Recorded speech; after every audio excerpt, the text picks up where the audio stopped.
Okay doke. So for this one, I'm breaking it into 3 parts. As you can see, I've kind of highlighted each section to try and make it a little bit clearer. Now, because we're looking at this in isometric, that might be quite tricky if you're maybe crashing the subject or if you've not looked at this type of drawing before.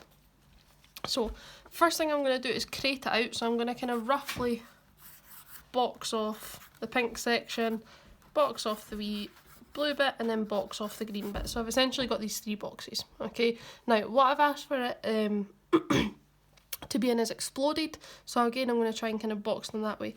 So, first bit, I'm going to kind of come up with this little base section.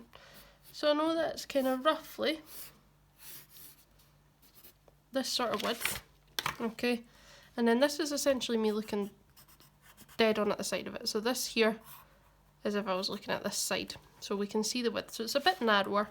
So maybe something along those sort of lines. So now I'm doing these lines really quite rough and maybe, oh, my camera slipped, maybe a bit darker than you would if you were sketching at home, but again it's just the whole getting the camera to work thing. Next up we've got this circle. Okay, now if we look at that, it's a wee bit further back, it's not quite the whole width of the object, so it's something about maybe this thickness. So what I could do is kind of maybe just guide myself along roughly how thick it's going to be, and then I can kind of eye up something like that, and I'm just going to again lightly box this off. Now you can see I'm connecting it at the minute and I'm drawing these lines a lot longer because I just want to kind of be able to roughly sketch in that wee rectangle or that wee square. So now that I've got that, what I can do is say, right, I'm that width, I want to come down maybe that much. So actually that wee circle might sit somewhere in there. And then above it is going to be this pink one, which is the bigger box. Now, because I'm working landscape, I have to, because it doesn't fit on the camera quite so much if I go portrait. Again, I'm going to go somewhere, in fact I will be able to maybe fit it in. It'll be a bit stumpy, but, and it comes out a bit wider. So if I bring these fronts up just so I can see roughly in proportion, it comes out a bit wider than the front of the object. So something like that. Now, when you're sketching yours, you can obviously use the grid paper. I've just not really thought to myself to print out a bit, which was a bit daft. And again, if I look at this, it's not quite the full thickness. It comes a little bit thicker than the block, the wee middle one, but not as thick as the base. So we want to be kind of coming, if that's my midpoint, maybe again somewhere between those two. So something like there to, if I had to rotate those lines up. There to there, maybe is our thickness.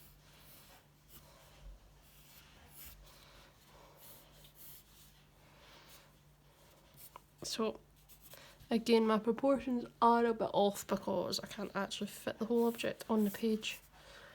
But so we've got that, and now we can start kind of rounding section off. So you've got this bottom base, which we know runs like this. Now these dotted lines are called hidden details, so they're just showing that something's kind of cut out behind it, and we can see that the bottom of this line, if we bring it over, lines up there. Okay, so we know that this kind of wee tube bit cylinder curve goes all the way back on that object. So we know, again, because we've boxed it in slightly, that the curve is that kind of width.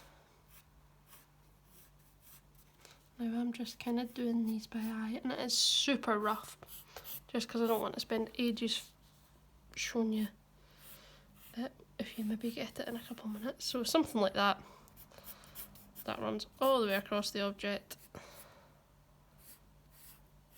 And then we copy it at the back. So your base piece is going to be something like that. Okay, it's really rough and really sketchy, so I do apologise for the quality of that. So that would be your base section. Then we've got the circle that sits into it. So again, you can do that little Union Jack technique that you should have practiced. So crossing the corners, then taking your straight faces and splitting this roughly into thirds. And then we're just sketching it, and then that'll give you a kind of a guideline. Now it's not going to be perfect. You might need to do a bit of tweaking, but it's just a bit of an estimate for you. So we've got that curve, and then we can just pick our furthest back point, back bit, and then we're just copying the line. So we know that it touches at the side, and we know that it touches at the top. And then we're just copying whatever we had at the front. So we've got that wee wheel, okay. Let me see, have I got a black pen to hand? Yes, I do.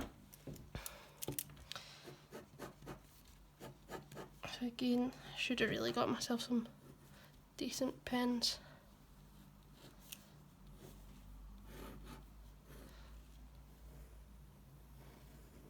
Oops, I went a bit wonky there.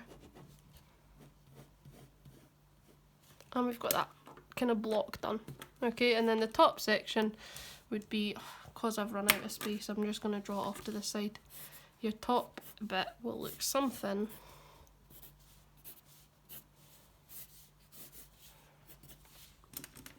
like that. You'll take your wee curve, so again you could do it the same way if you want. Your wee Union Jack just to the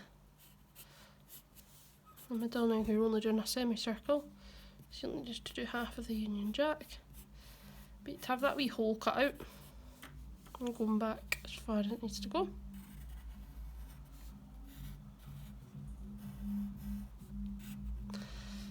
And then you're just, and again I'm not really too fussy about these bits, just sketching in your curves and then taking it back. So any points you've got, run back the way, and then whatever we had at the front, we copy at the back. We're taking that back, we had front to back, front, pick your widest point, over, and you're just kind of building up this object so it looks something like that. Now, as I say, I do apologise, it's super rough, but that would be each component. Okay, so we've got the base bit with the channel running all the way through. You've got your wee circular section, and then up above it, ideally I would have used A3 paper or word portrait, but it just doesn't quite work on the sheet. And then up above, you would have this object here.